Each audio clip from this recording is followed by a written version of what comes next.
এক মহিলা লিখেছেন, আমি এক অসহায় মেয়ে, আমার বাবা কয়েকদিন পর পর আমার মাকে ধরে পিটায়।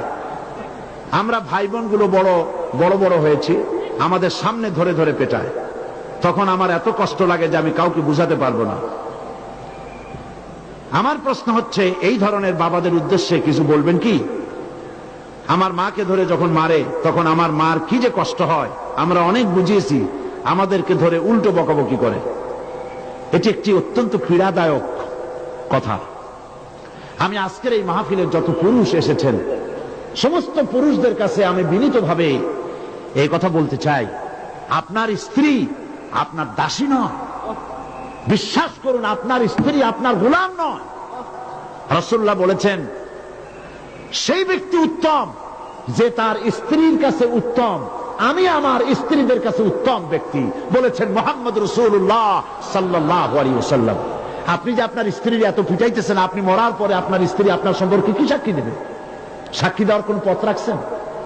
আমি ভাইদেরকে আরজ করব, আমি আপনাদেরকে বিনীতভাবে বলতে চাই, আপনি যাকে বিয়ে করেছেন আপনার বিবাহিত স্ত্রী আপনার দাসী নয়, আপনার খরিদা গোলাম নয়, আপনার বান্দি নয়।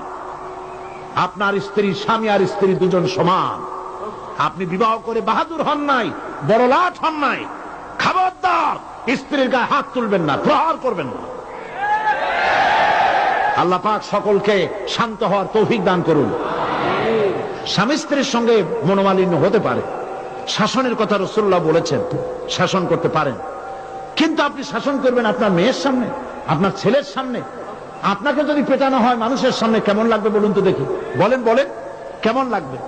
তা আপনি মা, কয়েকটা সন্তানের মা, এই মাকে তার সন্তানের সামনে পেটাচ্ছেন, তার ইজ্জতকে মাটির সাথে মিশাই দিচ্ছেন। এই মা তো তার সন্তানকে আর শাসন করতে পারবে না। কত ব্যথা পেয়ে মেয়েটা চিঠি লিখেছে। আমি অনুরোধ করব, সেই পিতা যদি এখানে থাকেন আল্লাহর কাছে তওবা করবেন। খবরদার, রাসূলুল্লাহ বলেছেন আরাফাতের ময়দানে, তোমরা আল্লাহকে সাক্ষী করে একটি পরের মেয়েকে নিজের জন্য হালাল করেছ, দাসীর মতো তাদেরকে প্রহার করবা না। রাসূলুল্লাহ নিষেধ করেছেন।